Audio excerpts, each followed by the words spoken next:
include the Doris Duke Foundation, which aims to support the well-being of people and the planet for a more creative, equitable, and sustainable future, and listeners like you who donate to this NPR station.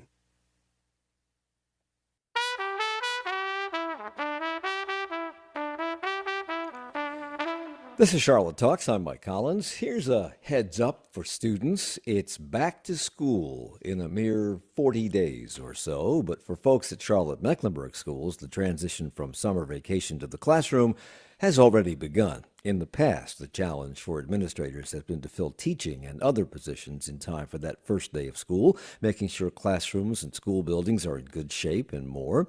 Those issues remain, but this year some new concerns have emerged. Funding for schools, which is a perennial issue for North Carolina public schools, has become even more of a challenge.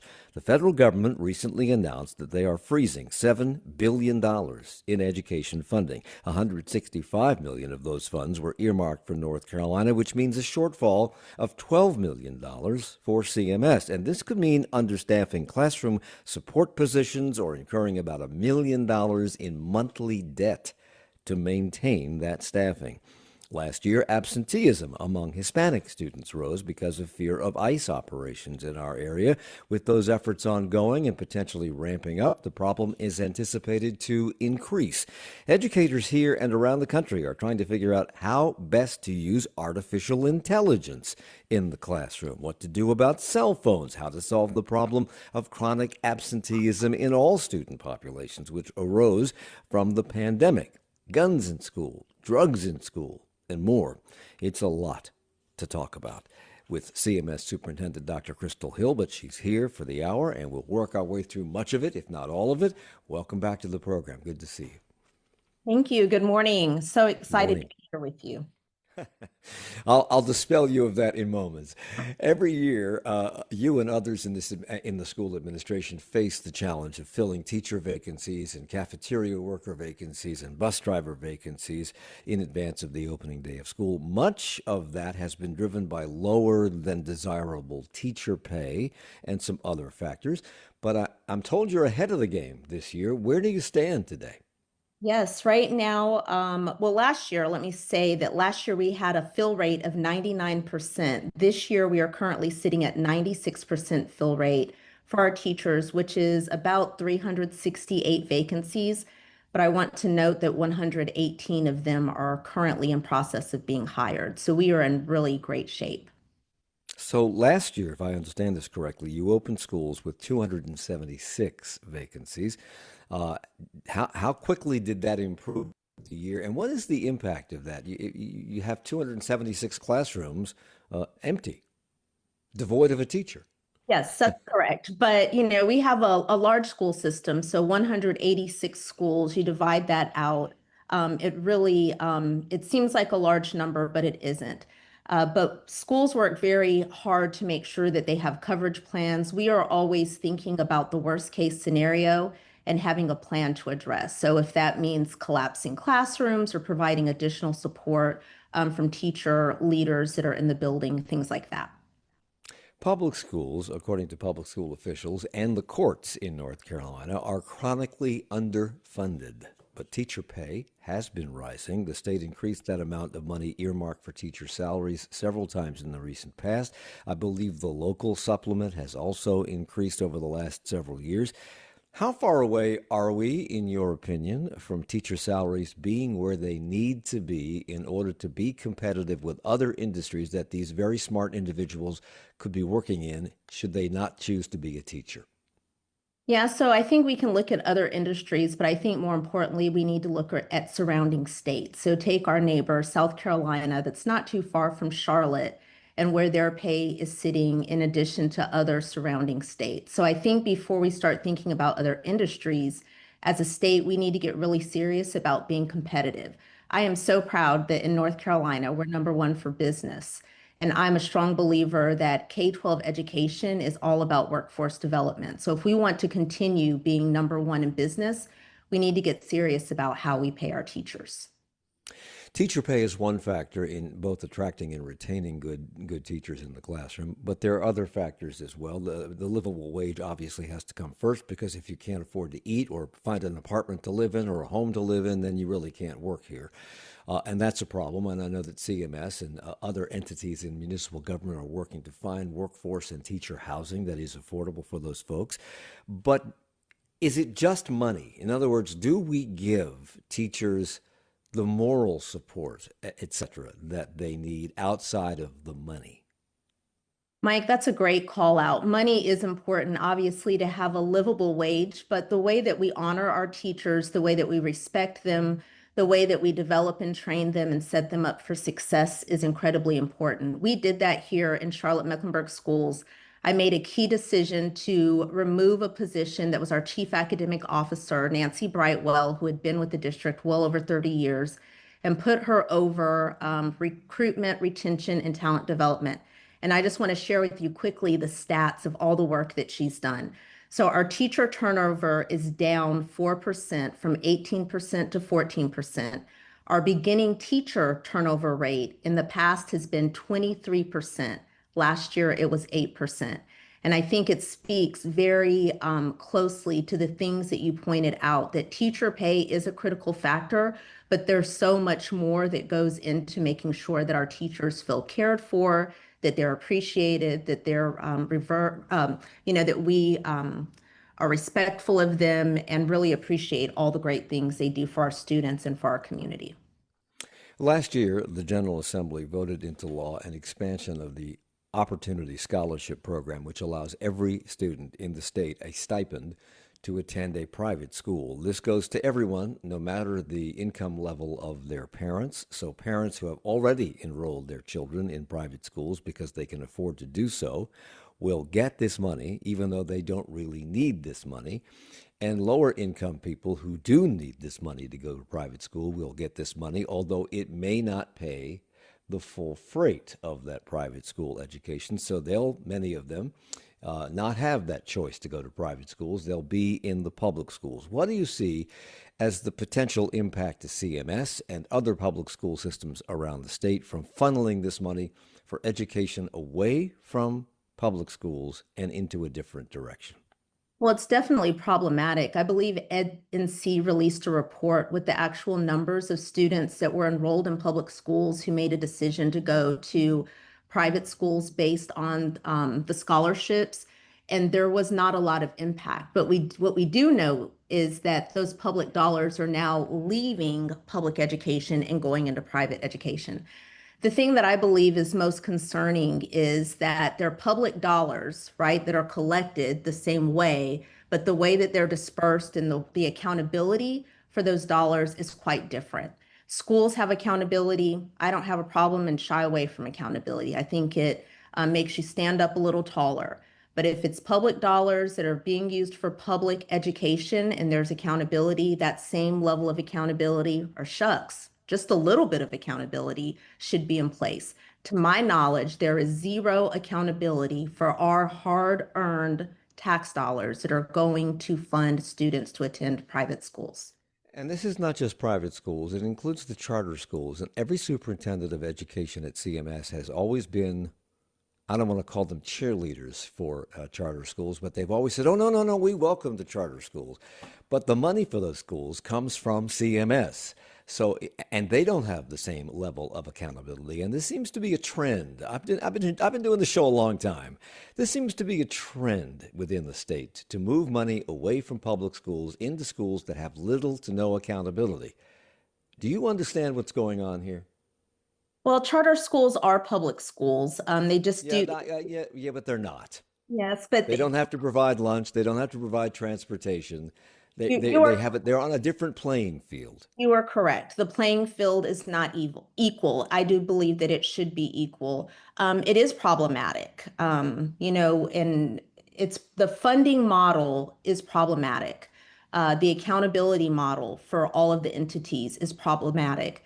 But, I think that as a leader, you can make a decision. You can cry about it, or you can figure out how do we ensure that every single one of our schools is the very best and that parents want to bring their child to our schools. And we are seeing that in terms of our increasing enrollment. Again, there was a recent report that stated that Charlotte-Mecklenburg schools will be one of the schools that has a really huge hike in terms of student enrollment in the near future. But these opportunity scholarships have changed the paradigm a little bit, I guess, and we won't really know exactly how probably until sometime well into this school year and maybe into next. But this money is being offered to everybody. Not everybody will choose to take it. Some people are happy with the public school that their child is enrolled in and with the teachers in their classrooms. Some people will take it and maybe find that it's still not doable for them, so they'll come back. But what do you think the economic impact of this will be to CMS? Well, it's definitely a negative economic impact. And you've called out several things, and I like to think of it as death by a thousand cuts. You start chiseling away here, you're pulling public dollars and putting them into private education, you're defunding public schools, there's a crisis with federal funding, and then at the end of the day, local government is they have the brunt of the responsibility. So it becomes very difficult, and it's not positive. So there's a lot of moving pieces. And so when you think about how public schools are funded, in Charlotte-Mecklenburg schools, we have about 55% is from state, 34% is local, and 6% is federal. But what people don't understand is how all three of those things work together for the complete funding model. So when you start cutting here, diverting here, pulling here, at the end of the day, it has a negative impact for sure. Is this death by a thousand cuts, which is coming from the state level and the federal level and other levels as well, I suppose, depending upon which district or state you're in, is this purposeful, or is this something that is happening because people just don't understand the bigger picture? I think it's probably a combination of both. I think that obviously, clearly, there's a push for there to be other options. I am not against parents having options. As a parent, I believe that parents are their child's first and best advocate, and they have a right to choose the education that is best for their child. And public schools are funded with public dollars. And if public schools are funded with public dollars and there's a set of rules and accountability, if you're gonna throw the dollars out there to every entity, the rules of the game have to be the same. If not, there is inherent inequities that will occur. And now that public funds are being used for private and sometimes religious schools, because the parents can take that pot of money that the state is giving them and use it for those educations, do you see a day when similar rules and accountability that applies to you will be applied to them, or is it simply a money grab? I can't predict the future. I can't predict the future. I can't imagine a world in which others have the same accountability model that we do. When it comes to funding, when we come back from the break, we're going to start with some good news, because that is the fact that CMS received its full funding from the Mecklenburg County Commission for your requested budget increase. It's an additional $28 million. It brings your total funding from the county, at least, to an evil number, $666.1 million, or 4.4% over last year. But Mecklenburg County is not your only source of funding. So we'll talk about that. We'll talk about federal funding cuts, which are looming large for public schools around the country. We'll talk about artificial intelligence, ICE concerns, and more with Dr. Crystal Hill when we come back. Good morning. It's just about 9:20. Coming up on the next Charlotte Talks local news roundup, candidate filing for this fall's election is about to end. We look at who has decided to run. Attorney General Jeff Jackson files a major lawsuit against the Trump administration over funding cuts to education, and the federal government tells Queen's University of Charlotte they want access to international graduate social media accounts. We'll have those stories and more with our roundtable of reporters tomorrow morning at 9. I'm Steve Harrison, WFAE's politics reporter. From the Government Center in Uptown to the State House in Raleigh, the decisions politicians make affect you every day. And in an increasingly polarized political landscape, it's harder than ever to cut through the noise and get to the facts. That's why I publish the Inside Politics newsletter every Friday, to bring you the inside story. Sign up for free at wfae.org/newsletters.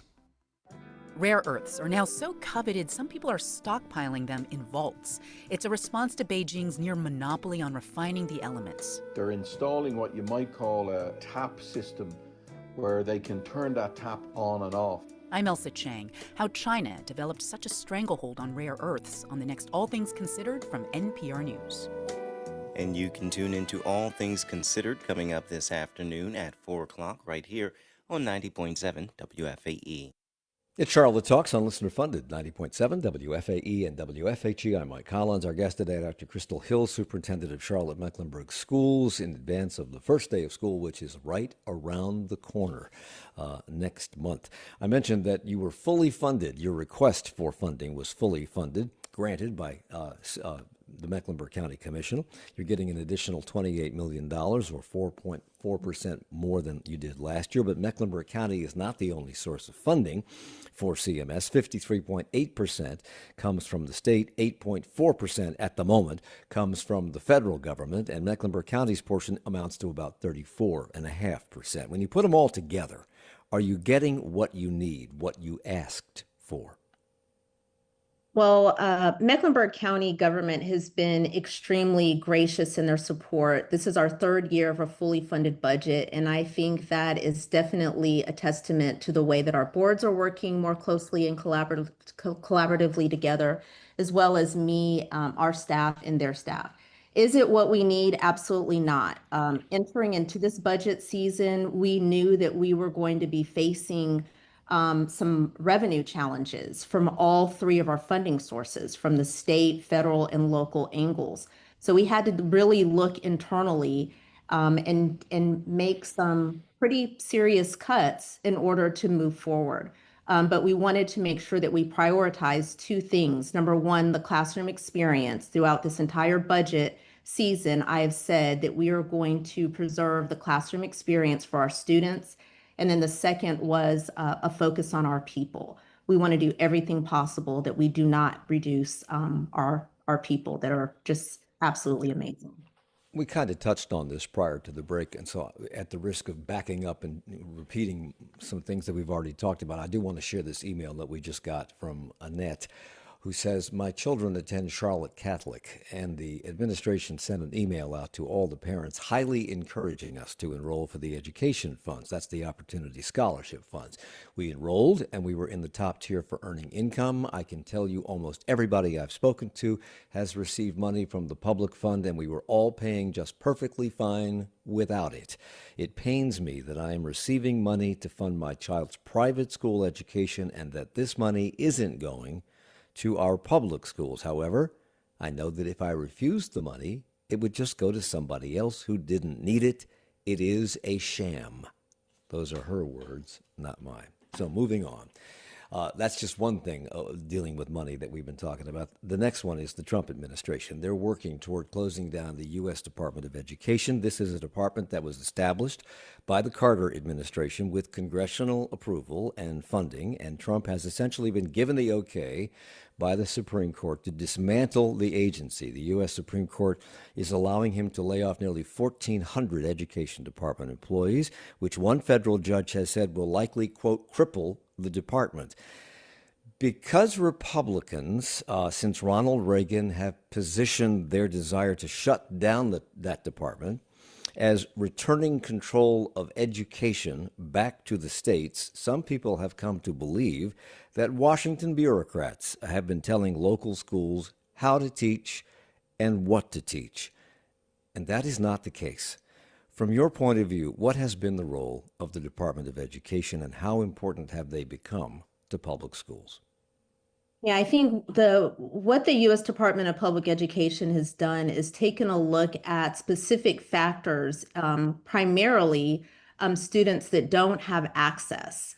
and provide supplemental funding to make sure that there's not an opportunity to supplant what is already happening in schools, but providing additional funding for students that absolutely need it. Said differently, states provide a base level of funding. The role of the federal Department of Education at the federal level has been to supplement what's already happening, making sure that the students that need additional support actually get them. So they're not telling you, use this textbook, don't No, teach this, absolutely teach not. that, setting Absolutely up the curriculum. They're not no. doing that. That is They're a fund. absolutely not. They are a They're funding source. We are governed in North Carolina by the North Carolina Standard Course of Study. That is what we are contractually required to teach. There is a process by which those standards are set. It is all public facing in terms of collecting public feedback, and that is what we are required to teach. the idea that the Department of Education has been controlling what your children learn in classrooms around the country has been around since Ronald Reagan. Why has that message taken hold? Why have educators not been able to counter that message with something more accurately describing what they do? Well, I think that's a great question. I think what happens is in any industry, in any sector, things happen that are not appropriate, right? There are things that happen when you go to the hospital, you might have a negative experience. When you might have a negative experience with the police, you might have a negative experience in your classroom with what's happening in your classroom. Well, then that gets spun into, well, it must have come from here, and so we need to get rid of that. And that couldn't be further from the truth.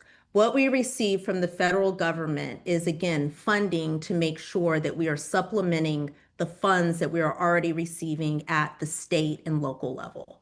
So you may not be able to answer this question, but if the main purpose of the U.S. Department of Education has been to direct money to the states and for the public schools and not control what textbooks are used or what books are in the library or what courses will be taught and what will not be taught, why would the loss of 1,400 employees or the entire department hurt our schools? Is it just amount of money? Is it money that cannot be replaced and will not be replaced by the states? Yeah, I can't really answer that direct question because I don't know what positions have been dismantled, but I will tell you from a personal standpoint, I have a education loan. Well, I tried to reach out to the Department of Ed to ask a question about my loan. They told me the wait, you get the recording, the wait will be 9 hours and 42 minutes. I mean, give me a break, right? So the loss that I felt personally is the opportunity to efficiently ask a question about debt that I've incurred through the Department of Education through the form of a loan, asking a question about my loan. The president and CEO of Democracy Forward has said that this Supreme Court decision that allows the Trump administration to lay off these workers has, quote, dealt a devastating blow to this nation's promise of public education for all children. Is that an exaggeration? What would be the impact of completely eliminating the Department of Education, in your opinion? Well, I think what is problematic again, I can't speak to exactly what positions have been removed. Well, he wants to eliminate it. He wants to shut it down. And so does the director of the Department of Education, who was appointed knowing that her job was going to be to close the doors. Right. So I think the impact would be chaos, right? When you have something that's been an establishment for decades and it all of a sudden goes away, it creates mass chaos. And so at the school level, at the district level, at the state level, everybody gets into a swirl. You don't know what's happening, when it's happening, why it's happening. And that, of course, takes our focus off of what it should be, and that's educating our children. So, again, I don't want to speak to the way things are done, but anytime you're making that level of decision, one would think that you do it incrementally so people understand what's happening, why it's happening, and what the direct impact will be. I think the impact right now is nobody knows, which is a major problem. What we do know is that there are there are dollars that we are going that are right now are being frozen. So that's the direct impact right now. And we have school that's starting in a few weeks. Yes. So Well, instead let's of talk focusing about that. on Let's getting talk about everybody that hired, we're in a swirl. because that's illustrative of the chaos that you're talking about. 2 weeks ago, to quote North Carolina Attorney General Jeff Jackson, out of the blue, those are his words, North Carolina received a 3-sentence email from the U.S. Department of Education saying that $165 million in funding scheduled to arrive the next day was being indefinitely frozen. Is our state's portion of the $7 billion that the Trump administration is freezing nationally. CMS was scheduled to receive $12 million of that money, and Jeff Jackson said the impact of the withholding of these funds will be severe. Do you agree? Absolutely, 100%. There was rumblings about the possibility of this funding going away, probably January, February, March or so. However, we received what we receive every single year from the federal government and then in turn through the state, which is called our planning allotment.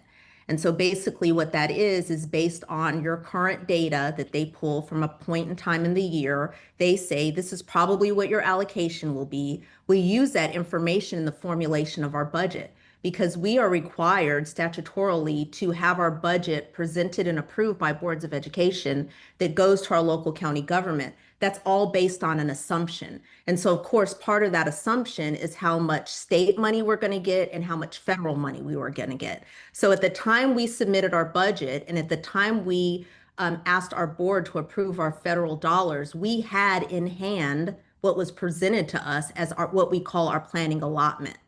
So what Mr. Jackson, Attorney Jackson said is true. We got the email, it's frozen. So the immediate consequences, I think, this would be accurate to say, pose a kind of Sophie's choice for you at CMS. You may either be forced to understaff classroom support positions, end certain services like after-school care, summer learning, and support for English learners, and or take on about $1 million in debt per month to keep that going. How will students, parents, teachers, how will they be directly impacted if this freeze holds? Absolutely. So I spoke a little bit to, we knew that potentially this might be an issue. So we took some very deliberate steps throughout our budget process in terms of tightening up, not fully allocating, for example, all of our Title I funds, even though we know that Title I funds would not be directly impacted. We knew that we may have to pull from Title I to address these other areas. So we have, had to go back and start working through some of those things. The concern is because we made those deliberate steps, we are going to have to cut some things this year with the promise that we're trying so hard not to impact people and the classroom experience. The devastating impact may not happen this school year, but it will definitely happen next school year. Well, Attorney General Jeff Jackson says that if this freeze of funding isn't reversed soon, about, quote, 1,000 educators in our state could lose their jobs just weeks before the start of school. And even though CMS is taking the biggest hit of all the schools in the state, which we'll talk about in a second, it will be the rural schools who suffer the most from this, which is why he joined a group of attorneys general from around the country, I think 20 states in all, suing the U.S. Department of Education because he says these cuts are not just harmful, they are illegal because the U.S. Department of Education does not have the authority to override the congressional approval that led to the appropriation of these funds. And in a YouTube message to voters, he added this. If Congress wants to eliminate those programs, they can do that, and we can debate whether that's a good idea. But once those funds have been approved, the department that's supposed to give them to the states can't just go, nah, we're not going to do that. That's why this is such a straightforward case that I think we should win, and I suspect the department agrees. I think they know they're going to lose in court, and I think they're fine with that. I think they're looking to score some points with a small group of people who want to see them taking action and being tough, and then they get to blame the court when they get blocked. In other words, education has become yet another political football. Do you understand why? It's interesting that you use that term. One thing that I have vowed since I stepped into this role is that I was not going to allow Charlotte-Mecklenburg schools to be a political football, which goes back to what I said earlier about making sure that we're staying focused. There are a million reasons why that might be the case, but my promise and my commitment to our students, our staff, our community is to stay focused on what I get paid to do, and that's to put our students first, to put our staff first, to put our community first, and make sure they have the very best education possible. Some of the quiet parts are being said out loud now. Things that you would be disqualifying in the past are no longer disqualifying, and they're just telling you what they're going to do, and they're going to do it. And other parts of this seem to be a little more surreptitious. But when you put them all together, a pattern has emerged over time. These cuts, along with underfunding of our schools by Republican-controlled legislatures around the country, and their expansion here in North Carolina of the Opportunity Scholarships, are couched as efforts to return control to the states and control to the parents to give them choice. But some view this as an attack on public education, an attempt to weaken and eventually destroy it. How do you view it? Well, I think that there's opportunity to achieve the goals of giving parents choice, but doing it in a way that is thoughtful, in a way that's deliberate, in a way that's equitable. And so I think that is what my biggest concern is that the things that are happening, and we've, talked a lot about this earlier in terms of the funding model and the accountability models, that they are not equitable. And I think that is what is most problematic. And at the end of the day, specifically with these cuts, as I mentioned, the current cuts, the 12.5 million, we may not see really bad crisis this year, but as we head into the next year, it will be devastating, not just to specific groups of students, but every single student in Charlotte-Mecklenburg schools, because we have to start for funding. Because some have said that if these cuts remain permanent, it could ultimately impact not only academic performance, especially for vulnerable populations, it will hurt teacher morale, it will hurt hiring efforts, and likely increase the difficulty in retaining good teachers. Plus, families who rely on certain programs like meals in schools, transportation to and from school, may find themselves in the lurch. Is that accurate? Is 100% accurate. The reality is that our teachers, our principals, our school staff already have a really tough job. We talked all about that. So in essence, we will be asking our people to do more with less resources. And the impact of that, to our students, to our staff, is just devastating because they already work so hard, they're so dedicated, and they're so committed. So it definitely, everything that you said is 100% true. So CMS is possibly going to lose $12 million this year if these funds remain frozen. Wake County Schools, $8 million. Guilford County Schools, $4.6 million.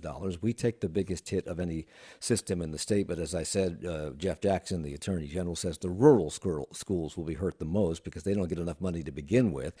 The Charlotte-Mecklenburg School Board has sent a letter to the Department of Education asking them to revise their decision. I have 20 seconds left. Have you received a response? To my knowledge, no. Okay. When we come back, we're going to talk about something else being enacted by the federal government that is having an impact, already has had an impact on public schools here and around the country, and which may have an even greater impact, and that is concerns over ICE. We're coming right back at Charlotte Talks on WFAE. Coming up on 1A, in his rescissions request to Congress last month, President Trump requested legislators to cancel the $900 million budgeted for PEPFAR, the HIV/AIDS treatment program. The Senate may preserve it, but it's just the latest in a series of attempts to cut funding for HIV prevention and treatment at home and abroad. The future of the fight against HIV and AIDS this morning at 10 on WFAE. I'm climate reporter Zachary Turner. This summer, WFAE is reporting on how severe weather is changing in the Carolinas. There are no climate havens anymore, and people need to hear that. Keep up with WFAE's climate coverage on Morning Edition and All Things Considered, and online at WFAE.org/climate news. WFAE's climate coverage is supported, in part, by grants from the Salamander Fund and Green South Foundation. Hi, it's Steve Inskeep. And I'm Mary Louise Kelly. You may have heard that prices for used vehicles are up.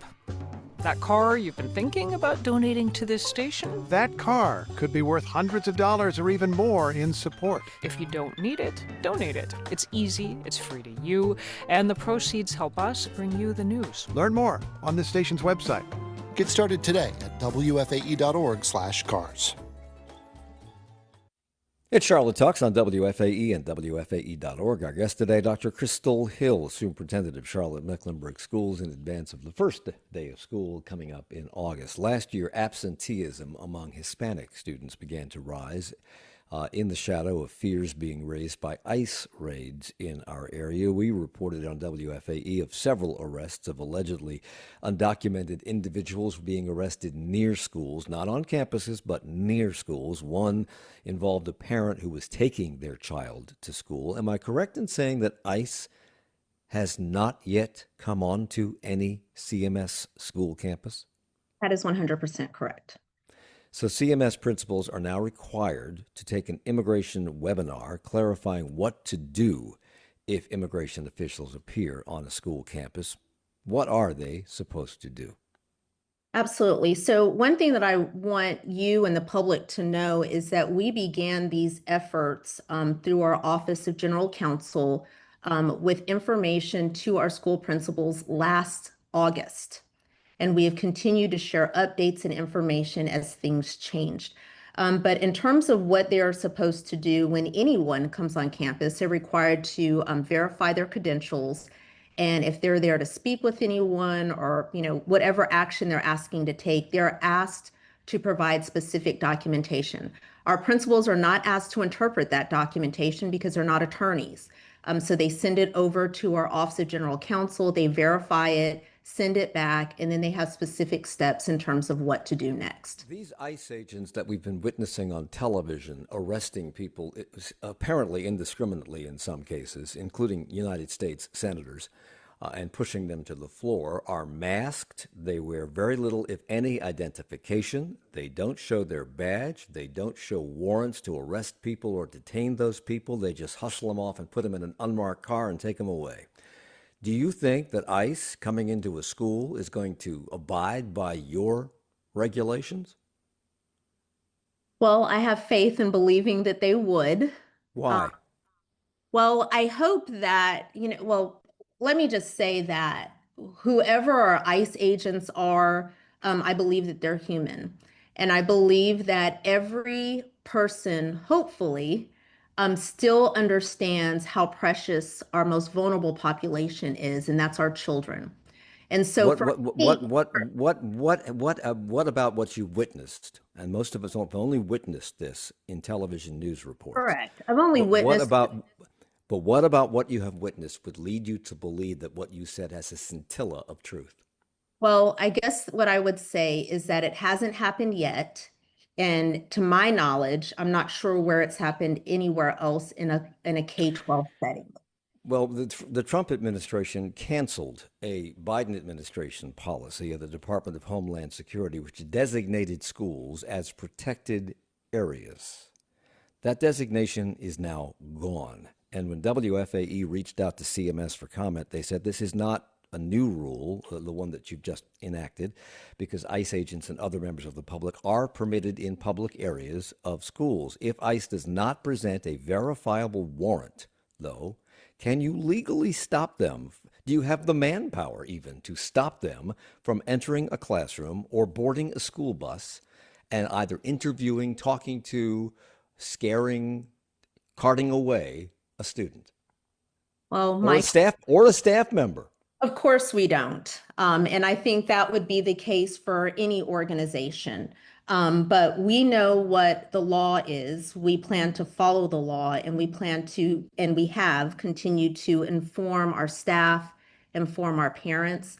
We pride ourselves in making sure that our schools are safe, and we have been very clear about what is in place and what we will follow. One thing that I think is important to note is that As educators, we are required to provide all students with the free public education. We are not allowed to know the immigration status of any student. So if anyone comes on campus, and starts asking questions about a student's immigration status, we're not allowed to collect that information at the time of enrollment. We have no idea who those students are. And as I understand it, it is your policy that teachers cannot volunteer that That is information correct. if they That know it. that is What's the correct. penalty for volunteering that information if in fact they know that information? Well, it'd definitely be a violation of our board policy. It would also be a violation of the Educator Code of Ethics. That information is called personally identifiable information, and there is a long list of things that we are not allowed to share: student's name, parent's name, address, telephone number, migrant status, homeless status, or their English language proficiency level. You have produced a document titled Immigration, Educational Rights and Educator Guide, which recommends that if a parent is deported or faces another type of enforcement, that school staff should consider connecting the student with a counselor. And it says that staff cannot, as I said, voluntarily report the status of students to law enforcement or give legal advice to families. Is that enforceable under the First Amendment? Which part? All of it. Are you talking about having us? I guess I'm not clear on your question, Mike. I'm sorry. Okay. They're not allowed to voluntarily report the student's status. First of all, that's free speech. So that's the First Amendment. They're not protect as a school employee, they're not protected Okay. in free speech in that area because it is the student's information. They are not So that information. for all the reasons that we've talked about, the Hispanic absentee rate was up last year. Given the increase in ICE activities around the country, do you anticipate a higher rate of absenteeism this year? Do you expect ICE to become more active near or on your campuses? Well, we are certainly monitoring the activity that's happening in our area and then making specific strategic moves. We work very closely with all of our students and all of our schools in terms of making sure that attendance is prioritized. One thing that I would want to say is that I know what we see on TV, but I think it is very short-sighted for us to assume that any person who's living in the country who is undocumented happens to be Hispanic. I think that's just a terrible thought. We have 55,000 students in our district who speak a language other than English as their first language, and the rising number of those students is actually Russian, is the language that they're speaking. So I think it is, you can't confuse undocumented status with students that speak English language, but somehow those things all get lumped together. So I just want us to be really thoughtful in the way that we are thinking about these issues and the sensitivity behind it. I know that you've been concerned about rising absenteeism since the pandemic. A lot of students didn't attend the virtual classes and then didn't come back. And that's a problem in and of itself. But if absenteeism rises because of fears about ICE activities and parents not wanting to leave home, even with their children, because they might be picked up and deported, are there plans in place by CMS to offer alternative educational opportunities to these kids who are afraid to come to a schoolroom? Well, not at this time. Currently, students that receive virtual education have to be enrolled in a virtual school. So virtual instruction is not an option for students that are enrolled in a non-virtual school. We do offer virtual programs here in Charlotte-Mecklenburg schools for secondary students. So that would not be an option. But we, of course, always work with any student who's absent for any reason in terms of making up assignments, opportunities to turn assignments in late, and making sure that their education is not interrupted. We wouldn't do anything differently than we would for any other student.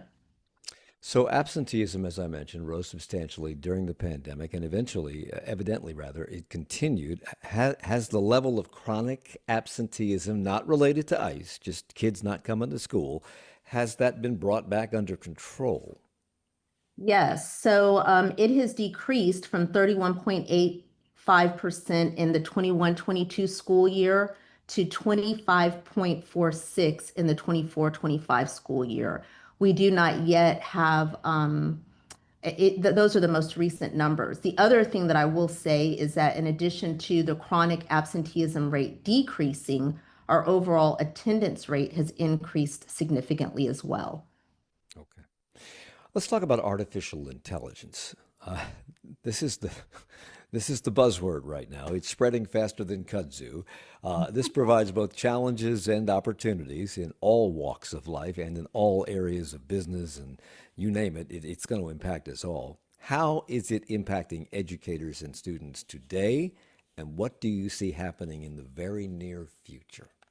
Yeah, so we started this journey by asking our students, our families, and stakeholders what they thought about AI and how they wanted to proceed. We had over 10,000 responses, and in essence, they were very curious about AI and very cautious as well. And that speaks to the data privacy that I spoke a little bit earlier when we were talking about the immigration topic. But through that, we have a very clear vision statement as well as what we plan to do moving forward. So first of all, we are specific that AI will not be used to replace our amazing staff, but actually enhance the work that they're already doing. We're focused on making sure that our students become AI literate, meaning they understand the difference between generative AI and making sure that they're able to make decisions on when they see AI and how it may not be accurate. And then also how they are using AI responsibly and leading with that in the work that they do every day. So moving forward this year, as I mentioned, said that we're moving very cautiously as well as being curious. And so what we've done is we've asked folks that are going to be our early adopters. We have 30 schools that are going to be our AI champions. We believe that the people that are closest to the work will help us understand this even more. So they will go through deep training. They will have access to specific AI tools. We plan to learn from them, iterate on what they learn, and then roll out more deeply next school year. So this is a kind of pilot program in 30 schools to see how it works or how it can best be used? Yes, and that's what will happen for those 30 schools as well as departments. We call them AI use cases that we will be studying and responding to. But everybody in our district will take they will receive information, courses, they will have to take an assessment on AI literacy, focusing on data privacy. That is my biggest concern about the use of AI moving forward. I want to talk about that, but I also want to talk about just the use of AI that might impede a student's ability to understand how to do research and figure out what's right and what's wrong. Also, how they develop critical thinking skills and how they develop writing skills, because I know that Microsoft Word right now, today, with Copilots built in, will say at the beginning of any document, what would you like to write about? And then it will write it for you.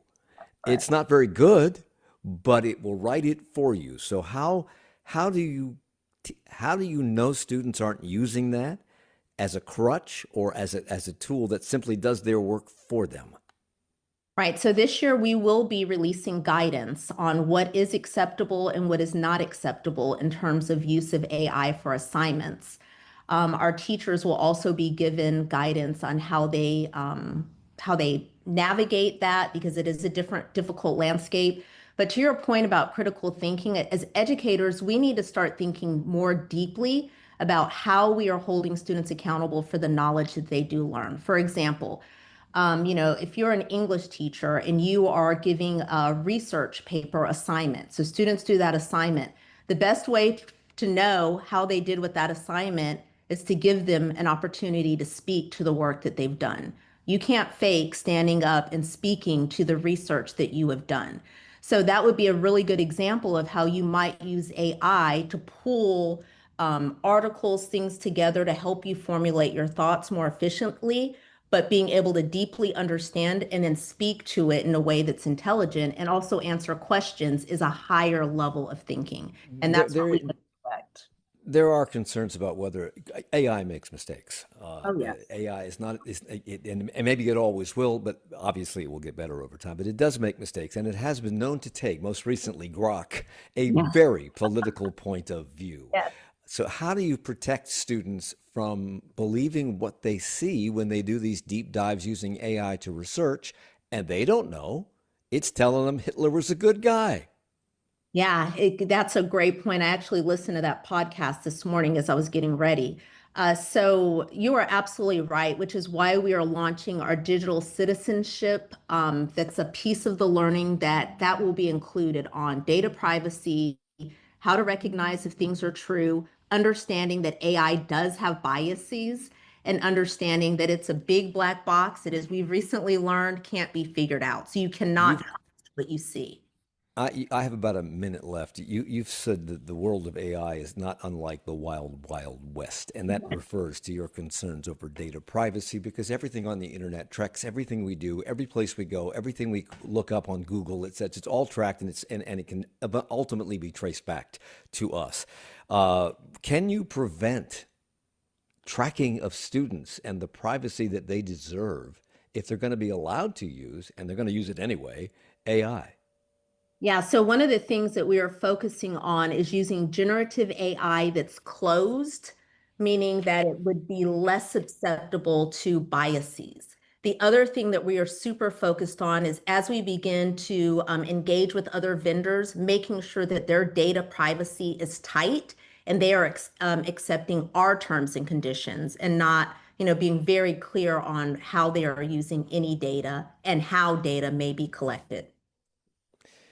Are you confident? Is there a special product that is available to school systems around the country that is not available to the general public that allows you to do that? We are working very closely with multiple entities before we roll out, which is why we are going slow and not going fast. There's a lot more to talk about, and unfortunately I have 15 seconds, so we won't even launch into it. Dr. Crystal Hill, Superintendent of Charlotte-Mecklenburg Schools, a lot on your plate. Good luck, and thank you for the hour. Thank you.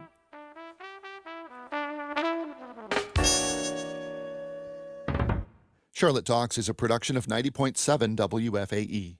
Support for Charlotte Talks comes from Mazda of South Charlotte. Our executive producer is Gabe Altieri. The senior producer is Sarah D'Elia. Our producer is Chris Jones. For more information about Charlotte Talks, to listen to past episodes, or to subscribe to the Charlotte Talks podcast, visit WFAE.org/Charlotte Talks. Additional support for WFAE programming comes from the Corporation for Public Broadcasting, a private corporation funded by the American people. Good morning. It's just about 10 o'clock. Coming up next is 1A. And on the next local news roundup, the race for fall elections marches on. Attorney General Jeff Jackson sues the Trump administration, and the feds want access to Queen's University's international graduates' social media accounts. We'll have those stories and more tomorrow morning at 9 on 90.7 WFAE Charlotte, 90.3 WFHE Hickory, and WFAE.org, Charlotte's NPR news source. Join Mike Collins to explore the stories that matter with experts, politicians, thought leaders, and voices from the Charlotte